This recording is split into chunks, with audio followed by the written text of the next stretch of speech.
Solte-as. Hoje esse povoado vai queimar e arder em sangue. Lampião, protegendo as crianças, disse: Pare agora, eu não deixarei nada acontecer a elas. Você pagará caro por tudo. Nenhuma criança, nenhuma família honesta sofrerá enquanto eu andar por estas veredas. Eu sou a sombra que protege os pequenos, o punho que pune a injustiça quando a lei vira silêncio. Diga-me, de onde você me escuta agora? Quero você ao meu lado nesta história. Juntos, faremos justiça onde o mundo virou as costas. O sol ainda não havia surgido quando o sertão inteiro pareceu prender a respiração. Dizem que naquela madrugada o vento trouxe o cheiro de cinza e sangue, e que o silêncio que veio depois do massacre foi mais cruel que o próprio fogo. Quando tudo parecia perdido, um homem montado em seu cavalo surgiu entre as ruínas, trazendo nos olhos a promessa de justiça. Aquela tragédia não seria esquecida. O sertão acordava devagar, entre o barulho distante dos galos e o estalo das brasas que ainda fumegavam. Lampião vinha pela estrada de terra, o chapéu de couro sombreando o olhar cansado. A chuva da noite anterior havia lavado o chão, mas não a desgraça que o esperava. O cavalo relinchou inquieto quando o cheiro de queimado se tornou forte demais. Lampião desmontou, encostou o punhal na cintura e seguiu a pé. O vento morno soprava da direção do povoado de São Sebastião das Veredas. O lugar onde ele havia crescido, onde aprendera a montar, a rezar e a desconfiar dos homens de fala doce. À medida que se aproximava, a paisagem se transformava num cenário de horror. As cercas retorcidas, as paredes de taipa reduzidas a pó, o sino da igreja pendendo torto no alto da torre carbonizada. Um cachorro magro rondava os escombros, ganindo baixo. Lampião parou diante da capela. O chão estava coberto de cinzas e de lembranças. Reconheceu o que restava da casa de seu compadre Januário, o mesmo que certa vez lhe dera um cavalo em pagamento por um favor. Tudo agora era silêncio, um silêncio que pesava mais que chumbo. Ele avançou pelas ruínas, tropeçando em pedaços de vida que o fogo não conseguiu apagar. Um pedaço de pano com o bordado de uma flor, um prato de barro rachado, o rosário queimado pendurado num tronco. Foi então que viu o corpo de uma mulher caída sobre algo pequeno. Lampião se aproximou devagar e percebeu que, sob o peso da mãe, uma menina respirava, o rosto coberto de fuligem, os olhos arregalados, sem lágrimas. Ela olhou para ele, sem reconhecer o homem de couro e cartucheiras, e balbuciou um nome: Salgado, o Coronel Salgado. Lampião se ajoelhou, puxou o lenço do pescoço e limpou a sujeira do rosto da criança. A menina tremia. Ele a envolveu com o gibão e olhou em volta. Sabia o que aquilo significava. Coronel Evaristo Salgado, dono das terras vizinhas, havia jurado tomar o terreno do povoado para expandir seus currais. E quando o povo resistiu, o coronel mandou o fogo antes da palavra. Aquele homem, Lampião sabia, comprava jagunços, padres e até polícia com as mesmas moedas. Ele levantou a menina nos braços e a levou até a sombra de um mandacaru ainda em pé. Ajoelhou-se e, em silêncio, traçou um sinal da cruz. Prometo, murmurou, olhando para o céu que já clareava, o que esse homem fez aqui vai ser pago. Cada vida, cada lágrima. O vento soprou forte, levantando a poeira e as cinzas, como se o sertão tivesse ouvido. Aos poucos, outros sobreviventes começaram a surgir, alguns cambaleando, outros chorando sem voz. Lampião caminhou entre eles perguntando nomes, reconhecendo rostos, gente que crescera com ele, que havia dividido pão e seca.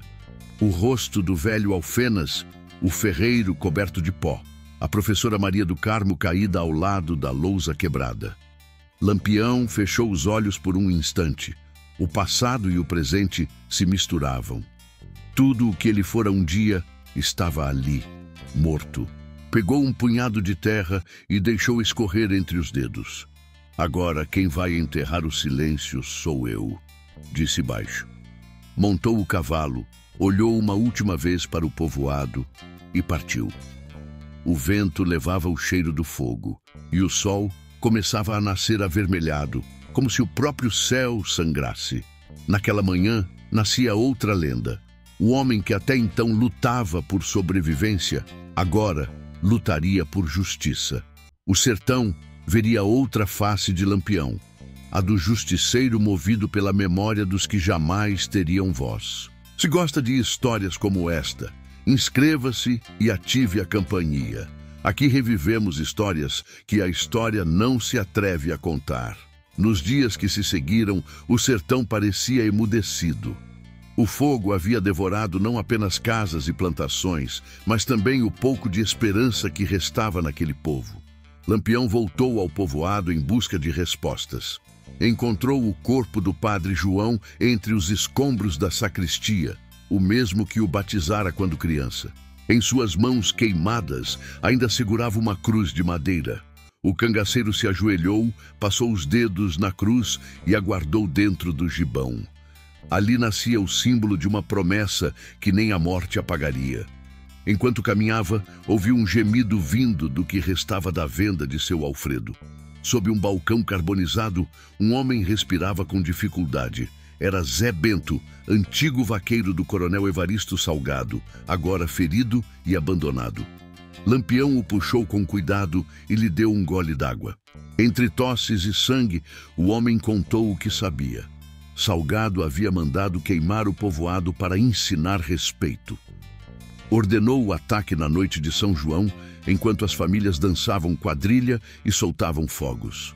A traição foi cruel. Os jagunços chegaram fingindo trazer presentes e, quando todos estavam distraídos, atearam fogo nas casas e atiraram em quem tentava fugir. Lampião escutou em silêncio. O relato era frio, detalhado. O vaqueiro contou que o coronel recebera uma quantia alta em 1.000 réis de políticos da capital para limpar a região de bandoleiros. A verdade era que queria ampliar suas terras de algodão e usar o medo como cerca. Lampião perguntou: "E os homens dele? Onde estão agora?" Zé Bento respondeu com voz fraca: "Espalhados entre Piranhas e Poço Redondo, protegendo o inferno do patrão." Antes de morrer, o homem sussurrou: "Ele disse que nem o diabo o alcança." Lampião ficou parado, olhando o horizonte. O sol já descia, lançando uma luz avermelhada sobre o sertão. O vento trazia o som distante de sanfonas e rezas, como se a terra lamentasse o pecado cometido. Ele caminhou até o cruzeiro caído no centro do povoado e, com esforço, o ergueu de novo. Em seguida, ajoelhou-se diante da madeira marcada pela fumaça e falou sozinho: "Deus pode até demorar, mas o sertão não esquece." A menina sobrevivente observava de longe, segurando a medalha chamuscada que pertencia à mãe. Lampião se aproximou e colocou nas mãos dela a cruz do padre João. "Guarda isso", disse, "que um dia o vento vai contar o que aconteceu aqui." A menina assentiu sem entender e Lampião montou novamente seu cavalo. Antes de partir, olhou ao redor.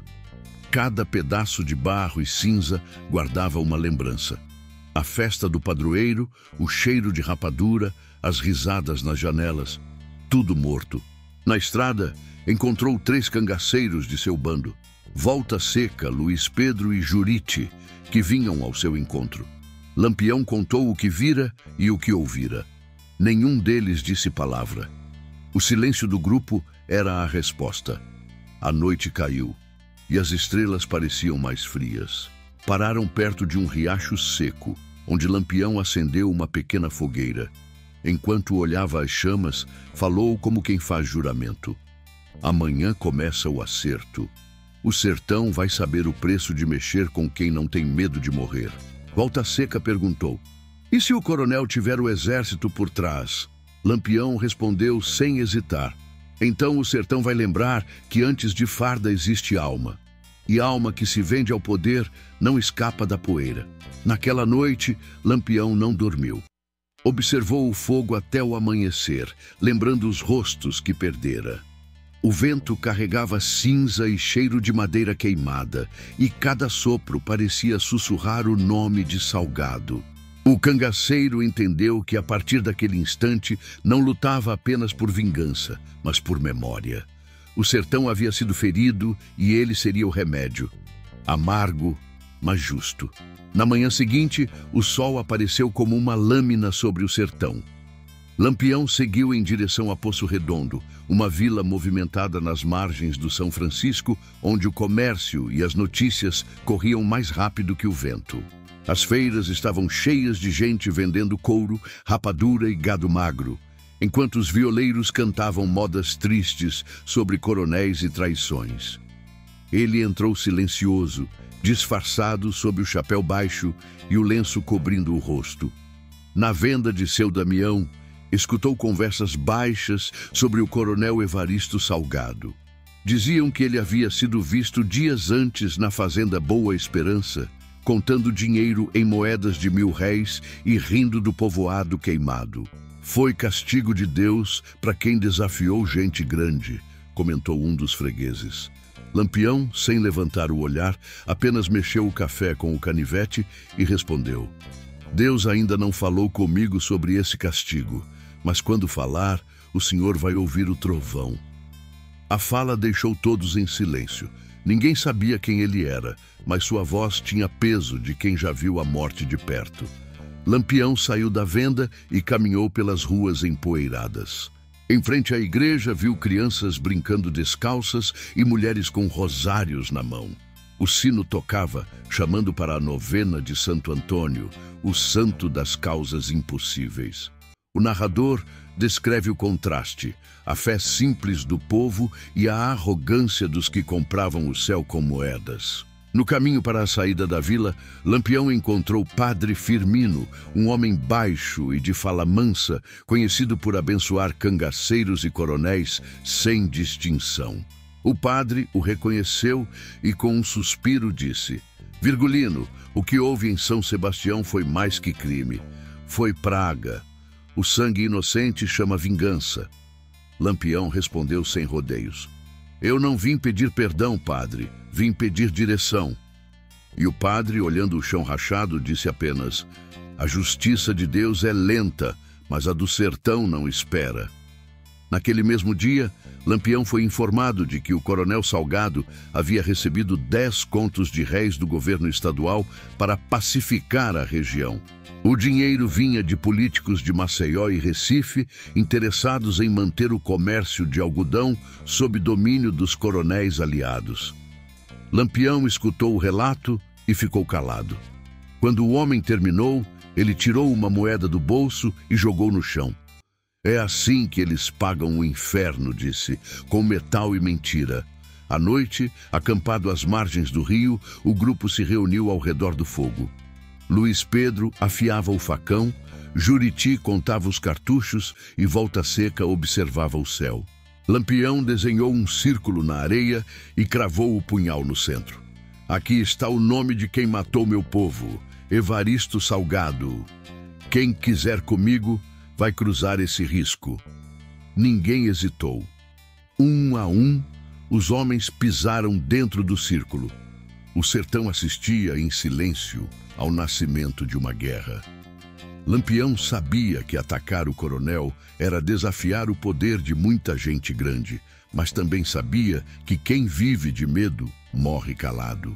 Antes de apagar o fogo, olhou para os companheiros e disse: Amanhã a estrada será longa. O sertão não se conquista com fúria, se vence com fé.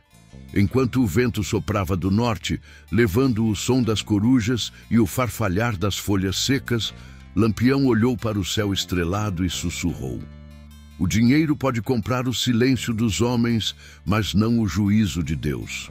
O fogo se apagou, restando apenas brasas e o olhar firme de um homem que havia deixado de ser apenas cangaceiro. O sertão acabava de ganhar o seu juiz. No outro dia, antes do sol nascer, Lampião e seu bando cavalgavam pelas veredas estreitas que levavam até os arredores de Piranhas. O vento da manhã trazia o cheiro de capim queimado e do rio distante. cada homem carregava no rosto a mesma expressão. Sabiam que a jornada não era por glória, mas por justiça. No caminho, pararam numa pequena fazenda abandonada para descansar. Lá, encontraram uma velha rezando com um terço de contas azuis. Ela reconheceu Lampião, mas não sentiu medo. Disse apenas: "Eu sabia que o filho de Dona Maria Lopes ainda ia fazer o que homem de farda não teve coragem." Lampião se sentou ao lado da velha e pediu que contasse o que ouvira. Ela falou do coronel Evaristo Salgado e de como ele se dizia protegido pelos homens de paletó de Maceió. Contou que o coronel mandava jagunços cobrar imposto até de quem vendia farinha na beira da estrada. A velha mostrou uma cruz de pau fincada no quintal e disse: "Aqui jazem 3 que tentaram reclamar. O coronel mandou cavar a cova antes do meio-dia." Lampião baixou a cabeça, passou a mão no chapéu e respondeu: "Nem o inferno tem lugar para um homem desse." O grupo ficou em silêncio por um tempo. O sol começava a subir e a claridade dourava o chão rachado. Lampião pegou o caneco de alumínio e ofereceu água à velha. Ela, em retribuição, lhe deu um pequeno santinho de São José. "Leve com o senhor. É para lembrar que até o carpinteiro soube lidar com a injustiça." Lampião guardou o santinho dentro do gibão e se levantou. "Que Deus olhe pela senhora e que me dê mira para não errar o homem que matou meu povo." De tarde, chegaram a um vilarejo pequeno. Os sinos da igreja batiam, chamando para a festa de Nossa Senhora das Dores, padroeira da região. A praça estava cheia de barracas vendendo bolo de milho, pamonha, garapa e cachaça. Lampião observava tudo à distância, vendo como o povo ainda encontrava força para festejar. A fé era o que sustentava aquele chão, pensou. Ele comprou um pedaço de bolo e ouviu os sanfoneiros tocarem uma toada antiga que falava de traição e castigo. A letra dizia: "Quem fere o pobre com ouro e poder vai pagar na conta do entardecer." Enquanto caminhava entre o povo, ouviu novas histórias. Um mascate contou que Evaristo Salgado havia sido visto distribuindo dinheiro a soldados da guarda. O coronel queria garantir proteção caso Lampião resolvesse aparecer. O povo cochichava, uns por medo, outros por esperança. Diziam que o sertão inteiro esperava o dia em que o coronel caísse. Quando a noite chegou, o grupo se reuniu num alto de serra, de onde se via a fazenda de Salgado, ao longe, cercada de tochas e jagunços armados. O fogo iluminava a casa grande, como se fosse um altar profano. Lampião olhou fixo e disse: "Ali vive um homem que acredita que Deus só fala com quem tem dinheiro. Amanhã ele vai descobrir que o sertão também reza." O vento soprou forte, levantando poeira e o som das cigarras. Volta Seca ajeitou o chapéu e perguntou: "Capitão, e se o senhor morrer nisso?" Lampião respondeu com voz calma: "Morrer por justiça não é morrer, é ficar na lembrança do povo." Naquela noite, o sertão dormiu inquieto. O cheiro de pólvora parecia antecipar o que viria. E enquanto os homens se preparavam, o narrador deixava claro: a fé do povo seria o combustível da vingança. Toque na lâmpada amarela e fique conosco. Na madrugada seguinte, o céu ainda era um breu salpicado de estrelas quando Lampião mandou selar os cavalos. O vento soprava seco e o som distante do São Francisco parecia o respirar de algo antigo e imutável. A fazenda Boa Esperança de Evaristo Salgado dormia cercada por muros altos e vaqueiros embriagados da festa do dia anterior. Lampião caminhava entre as sombras com passos firmes. Seu rosto estava sério, o olhar frio. A lembrança das crianças mortas em São Sebastião das Veredas queimava mais do que o sol de meio-dia. O plano era simples e calculado. Juriti e Luiz Pedro cuidariam dos fundos da fazenda, enquanto Volta Seca, rápido como um raio, tomaria a estrebaria para evitar fuga. Lampião entraria pela frente sozinho, do jeito que costumava fazer quando queria olhar o inimigo nos olhos. O narrador descreve o ambiente com tensão crescente. O barulho das esporas abafado pela areia, o estalar dos galhos, o cheiro de couro e suor. Era a calmaria que antecede o trovão. Quando o galo cantou, o primeiro disparo ecoou no escuro. O som se espalhou pelos currais, seguido de gritos e correria. Os jagunços, confusos e sem direção, atiravam para todos os lados. Lampião avançava como sombra, os passos firmes, o punhal à cintura e o rifle nas mãos. O sertão parecia assistir em silêncio, como se cada estrela fosse um olho testemunhando o acerto que viria. Dentro da casa grande, Evaristo Salgado acordou assustado. O relógio de parede marcava 4 horas da manhã. Ainda de pijama, correu para o quarto da mulher, que rezava aos prantos diante de um crucifixo. "É Lampião!" ela gritou. O coronel, pálido, mandou os capangas reforçarem o portão e buscou a mala de dinheiro escondida atrás do altar. Notas de 1000 réis e moedas de prata escorriam por suas mãos trêmulas. Do lado de fora, Lampião ordenou que cercassem o curral e ateassem fogo na palha. A fumaça subia grossa, misturando-se ao cheiro da madrugada. Os cavalos relinchavam e os tiros continuavam. Um dos jagunços tentou render Luiz Pedro, mas foi dominado sem resistência. O fogo iluminava a fachada da casa grande, revelando a sombra de Lampião se aproximando. O narrador descreve o momento com realismo seco. O coronel aparece à porta, o rosto suado, o olhar cheio de medo e incredulidade. "O que o senhor quer?" gritou, tentando manter a voz firme. Lampião respondeu sem pressa. "Quero o peso das vidas que o senhor queimou. Não vim roubar ouro, vim cobrar alma." Evaristo tentou argumentar, dizendo que tinha amigos no governo, que o exército viria vingar sua morte. Lampião avançou mais um passo. "Governo nenhum manda na consciência do povo. E quem usa farda para proteger covarde, vira covarde também." O vento aumentou, espalhando as brasas. O coronel, acuado, recuou até o altar, onde a mala de dinheiro ainda estava aberta. Lampião olhou para ela e depois para o homem. "Esse é o Deus que o senhor reza, né? Pois veja agora se ele escuta." O tiro ecoou seco, sem exagero, sem glória. O coronel caiu de joelhos, os olhos fixos no crucifixo. O silêncio voltou a dominar o lugar. Lampião se virou, mandou apagar o fogo e recolher apenas o necessário.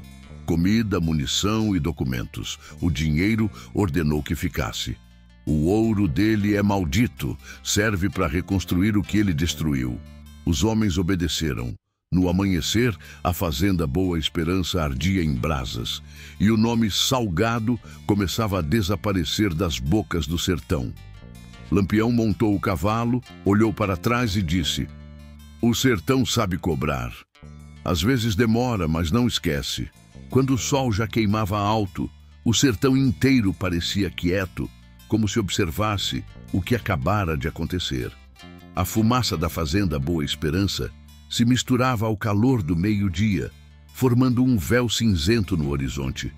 Lampião e seus homens cavalgavam devagar, deixando para trás o cheiro de pólvora e o barulho dos galos assustados. Ninguém falava. O silêncio era pesado, mas não havia arrependimento nos rostos. O que fora feito era justiça, não vingança. Pararam à beira do rio São Francisco, onde a correnteza parecia cantar um lamento antigo. Lampião desmontou, lavou o rosto e se ajoelhou na areia. Tirou o chapéu e ficou olhando a água correr. "O sertão é como esse rio", disse.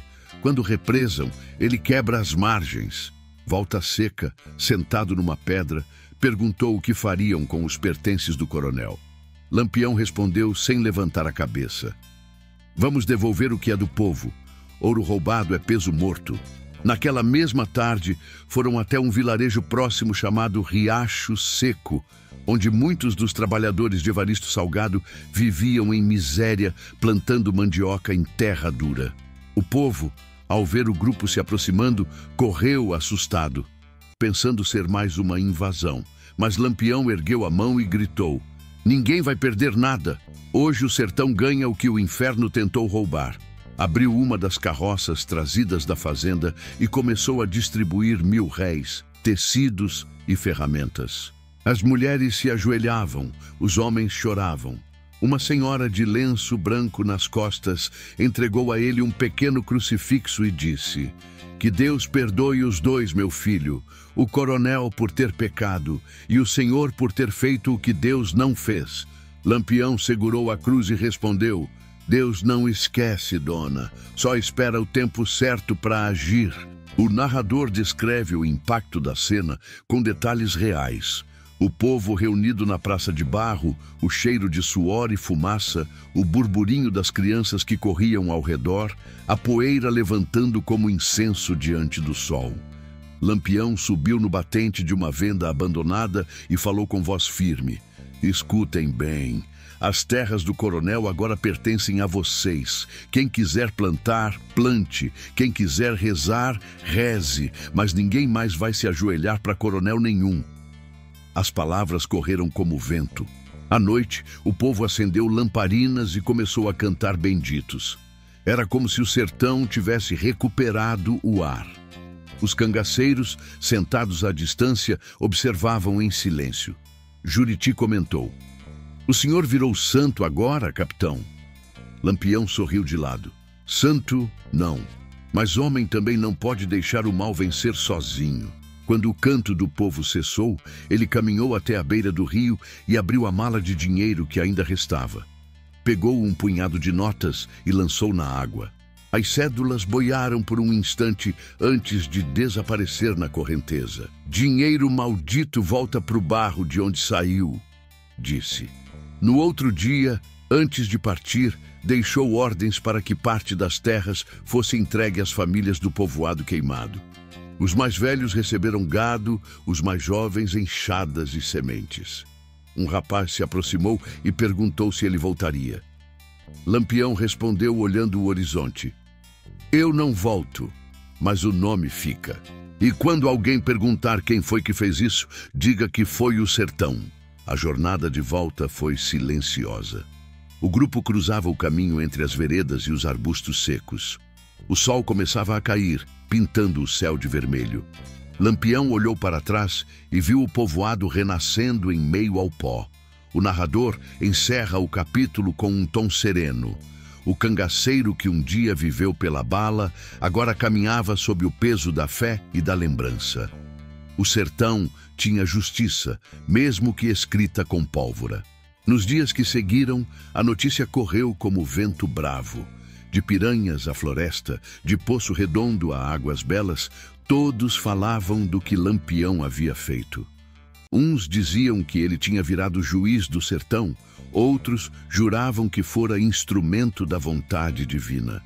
Havia quem o chamasse de bandido amaldiçoado, mas o povo pobre, o que sentia na pele a seca e o açoite dos coronéis, o chamava de justiceiro de Deus. Em cada feira livre, o assunto era o mesmo. No mercado de Serrita, entre barracas de rapadura e farinha, um homem comentava: "Dizem que Lampião fez o coronel pagar no fogo o que devia na terra." Uma mulher respondeu: "E se não fosse ele, quem ia ter coragem? Nem o bispo de Recife olha para esse sertão esquecido." Enquanto isso, o bando descansava numa fazenda abandonada às margens do rio Ipanema. A noite estava fria e o fogo crepitava no terreiro. Os cangaceiros comiam carne seca com farinha, enquanto Lampião limpava o punhal em silêncio.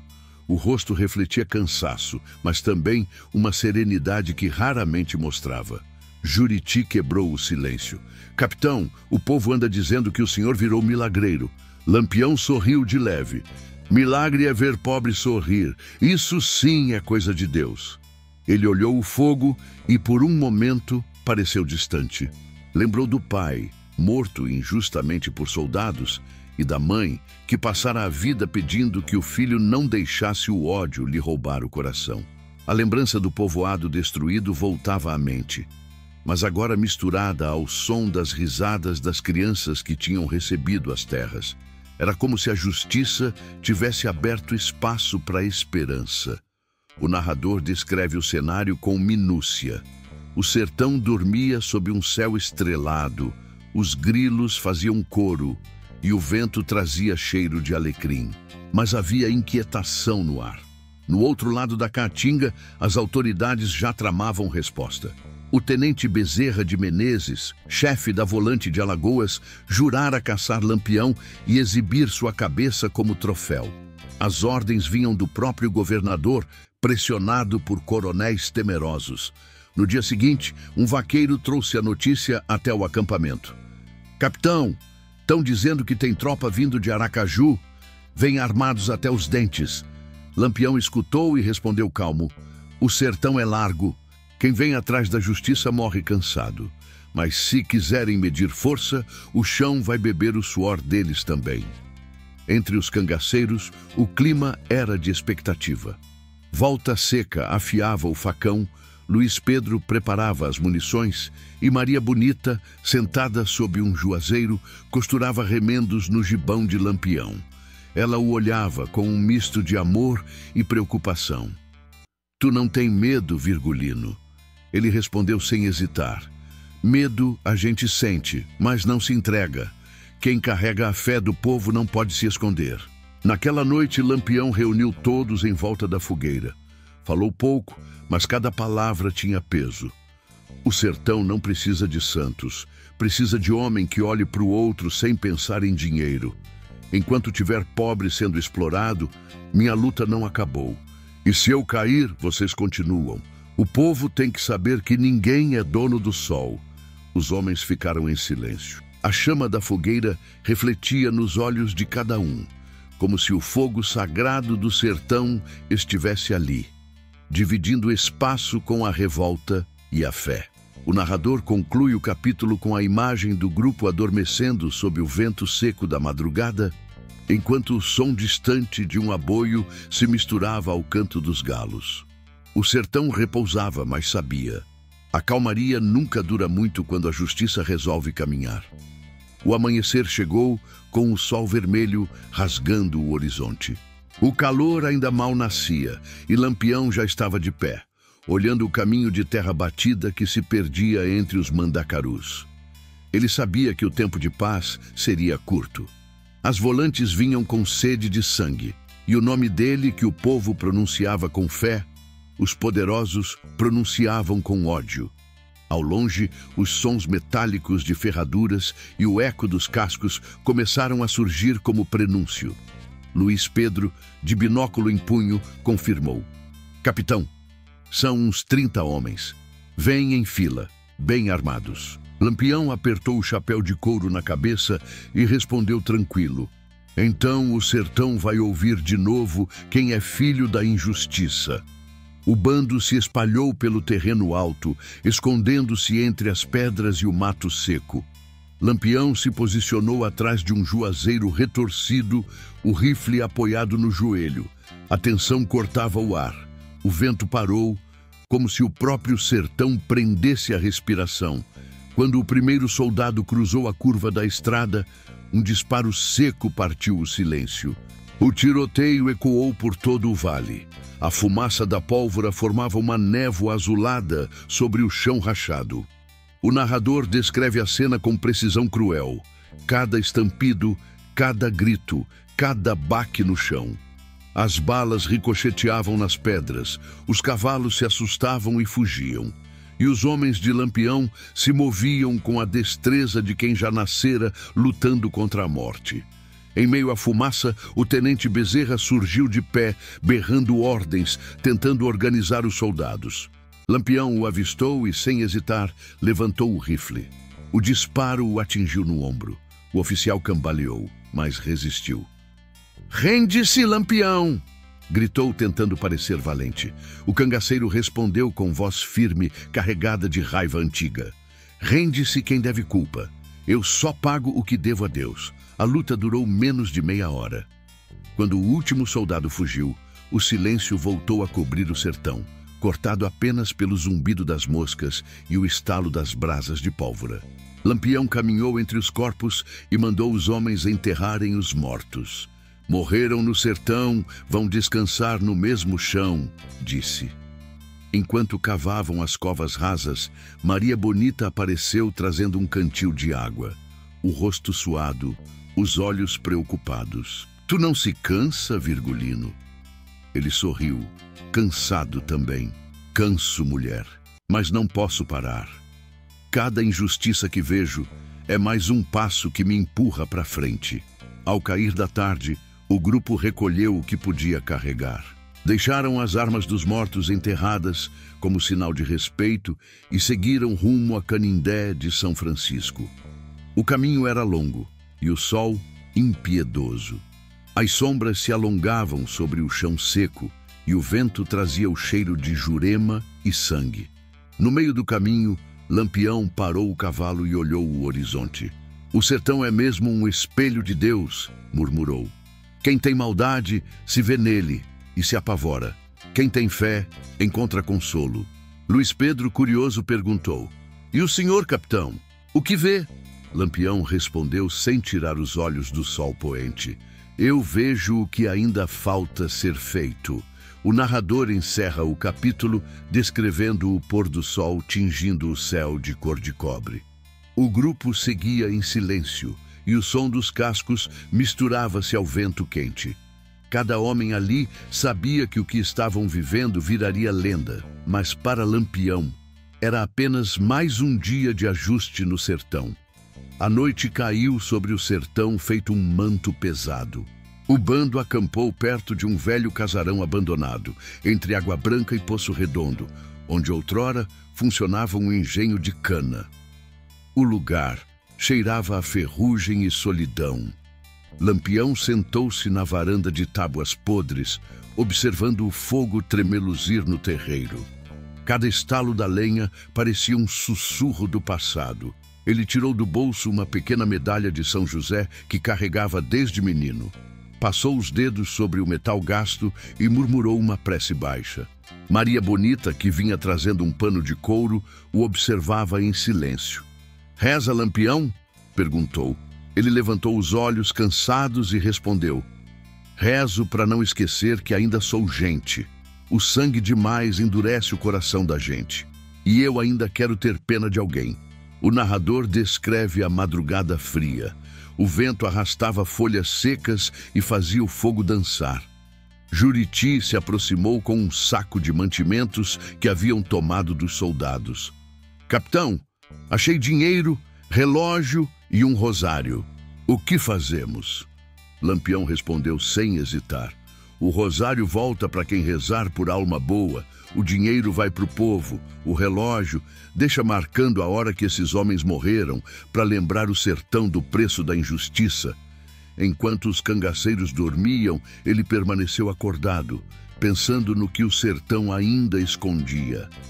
A cada lugar que passava, via os mesmos rostos abatidos, as mesmas mãos calejadas pedindo justiça. Era como se o cangaço não tivesse nascido por vontade, mas por necessidade. O poder dos coronéis era lei, e o povo era só o chão que eles pisavam. Ao amanhecer, um vaqueiro se aproximou do acampamento com o chapéu na mão e os olhos marejados. Capitão, o senhor não me conhece, mas eu conhecia o povoado onde o senhor cresceu. Fui até lá ver o que restou.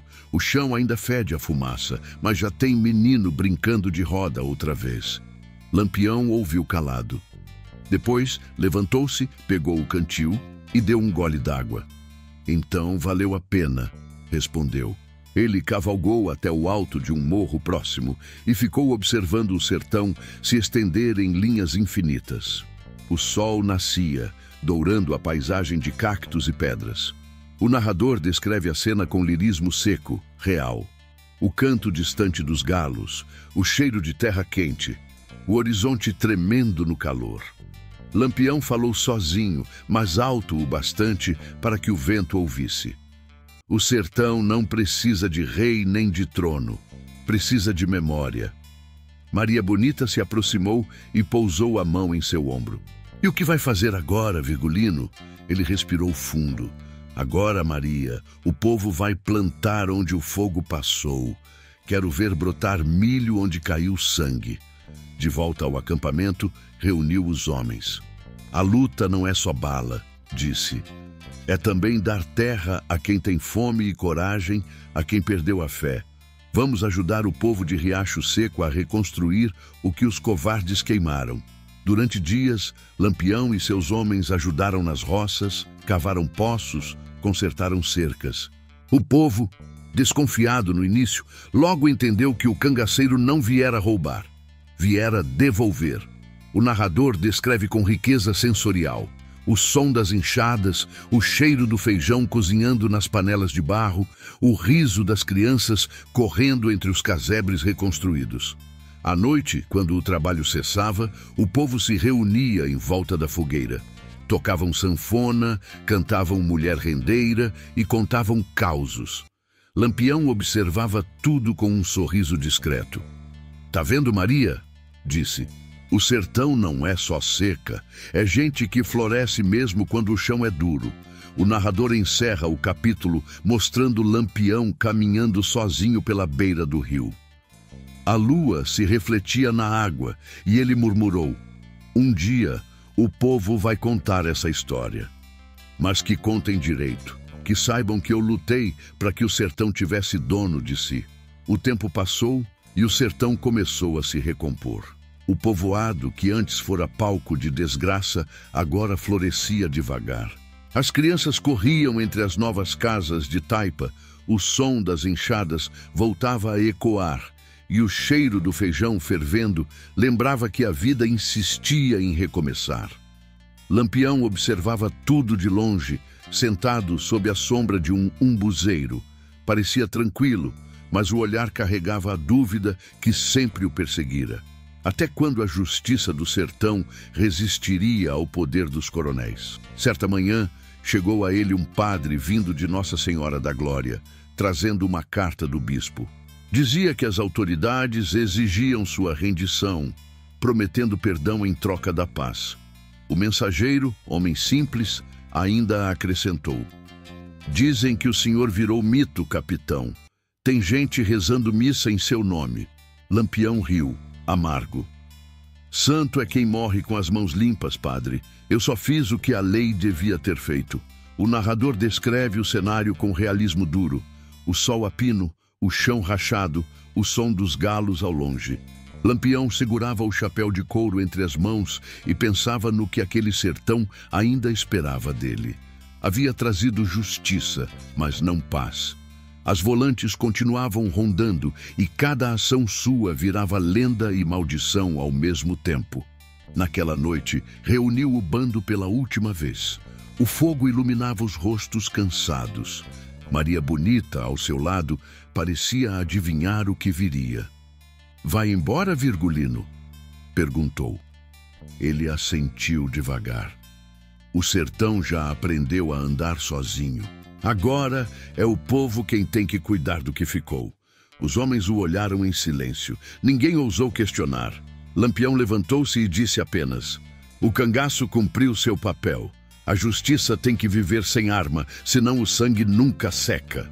Na manhã seguinte, antes do sol nascer, partiu sozinho rumo às veredas de Serra Talhada, lugar onde tudo começara.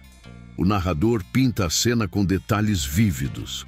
O som do cavalo sobre o cascalho, o vento frio cortando o rosto, o cheiro da madrugada sertaneja. Ao chegar ao alto da serra, Lampião desmontou. De lá via o povoado reconstruído, o rio correndo ao longe e o horizonte se perdendo no calor. Ele ajoelhou-se no chão, pegou um punhado de terra e o deixou escorrer pelos dedos. "O sertão é bruto, mas justo", murmurou. "Quem planta dor, colhe castigo. Quem planta coragem, colhe liberdade."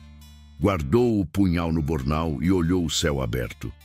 Pela primeira vez, o silêncio não doía, parecia paz. O narrador encerra, dizendo que ninguém sabe ao certo o que aconteceu depois. Uns dizem que ele cruzou o rio São Francisco e viveu escondido até morrer velho. Outros juram que ainda aparece nas noites de lua, cavalgando entre os mandacarus, olhando o sertão que ajudou a libertar. O povo, porém, não esqueceu. Em cada feira, em cada missa de vaqueiro, o nome de Lampião ainda ecoava como lembrança viva de que a justiça, quando o Estado se cala, nasce das mãos do próprio povo. E quando o narrador termina, a voz se mistura ao som distante do vento soprando entre as veredas. O sertão é duro, mas guarda a memória de quem teve coragem de enfrentar o inferno e ainda chamar isso de justiça.